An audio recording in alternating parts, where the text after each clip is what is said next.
Now, Madeleine McCann.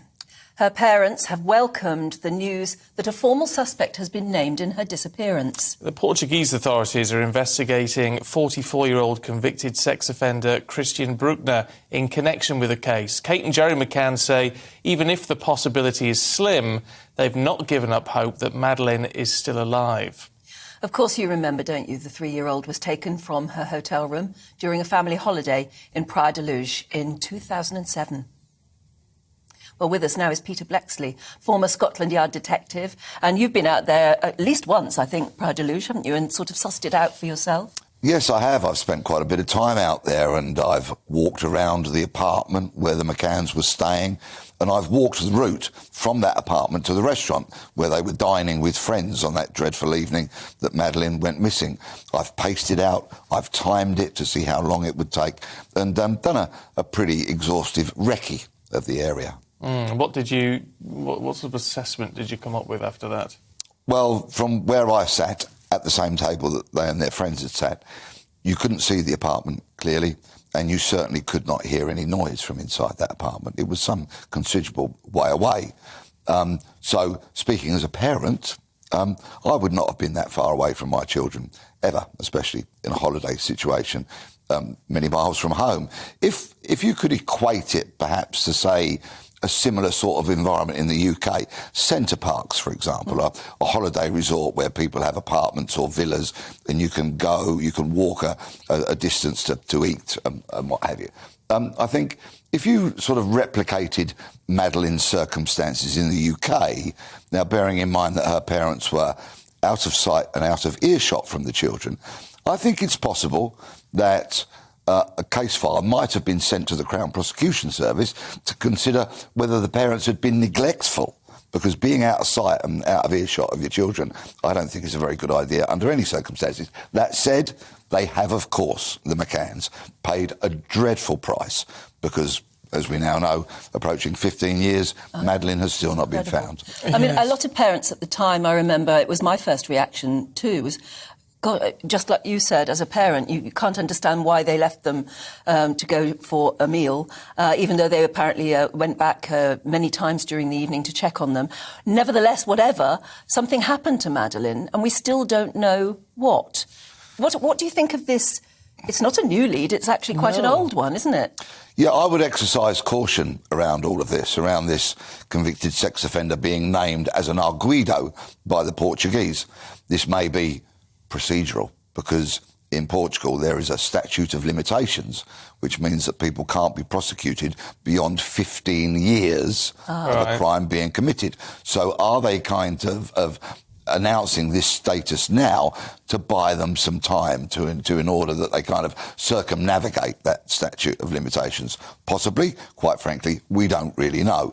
But throughout this investigation, what I think there has been is a lack of real quality, credible evidence. Read the papers. There's lots of circumstantial stuff. There's lots of if, buts and maybes. But we are yet to hear about that breakthrough piece of evidence, for example, DNA, fingerprints, mobile phone records that are conclusive. You know, so many of the tools that modern investigations rely upon. And with all of this, we know there's been an interview given by this Christian Bruckner, which is airing apparently over the next couple of days, in which he provides... He's not spoken for 2 years about any of this, apparently, but now he's giving an alibi, says he can prove where he was at the time. He's a serving prisoner. It's rather unusual for a convicted prisoner to broadcast or give an interview from their cell, so to speak. This will clearly show the differences between the German criminal justice system, where he's in jail, and certainly the UK. Let's wait and see. There have been so many documentaries, books, and millions of words written about this case. I, as a former detective, like to kind of rely on evidence. Well, that's all you can convict with anyway, at the end of the day, isn't it? Indeed. But why? I mean, because you've obviously come across characters like this Christian B. Why would somebody who's already in jail, already a known paedophile, you know, and has is in jail for that reason. Why, if he did it, wouldn't he confess? Why do killers not confess to other crimes sometimes when we know that they probably did do it? guilty people do not confess because they don't want to spend time in jail. But he's already in jail. Yes, but he's only serving a sentence which will come to an end in the not too distant future.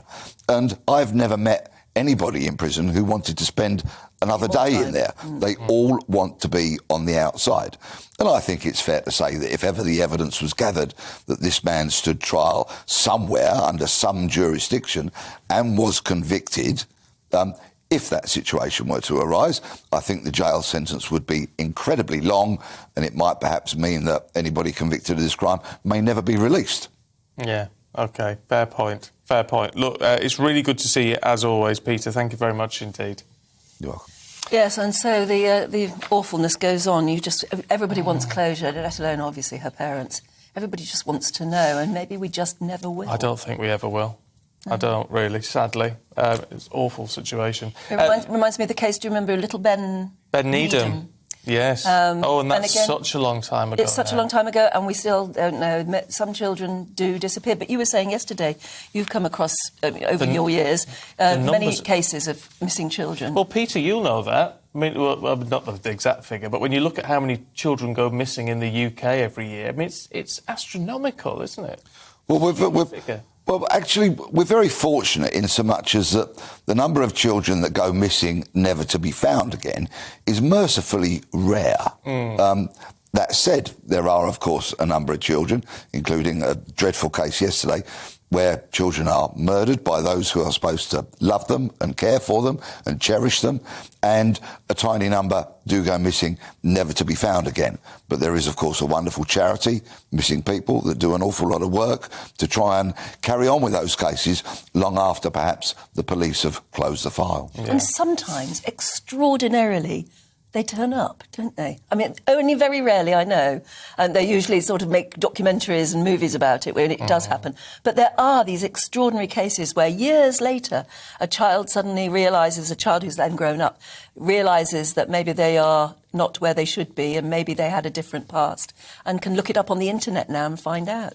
Yeah, those cases tend to be more prevalent in the United States than they are over here, but they do, of course, make compelling stories which people are fascinated by, hence we see those documentaries. I always think if Madeleine ever grew up to know, if she was alive still and she ever grew up to go on the internet and think, her eye, that thing in her eye, will always identify her, won't it? I just sort of, do you know what I think, though, with all of this? And this is going to sound awful, but I wonder when these children... Because I remember like there was a film, My Name is Stephen, about a boy who was taken and then he got reunited with the parents 20 years later or something like that.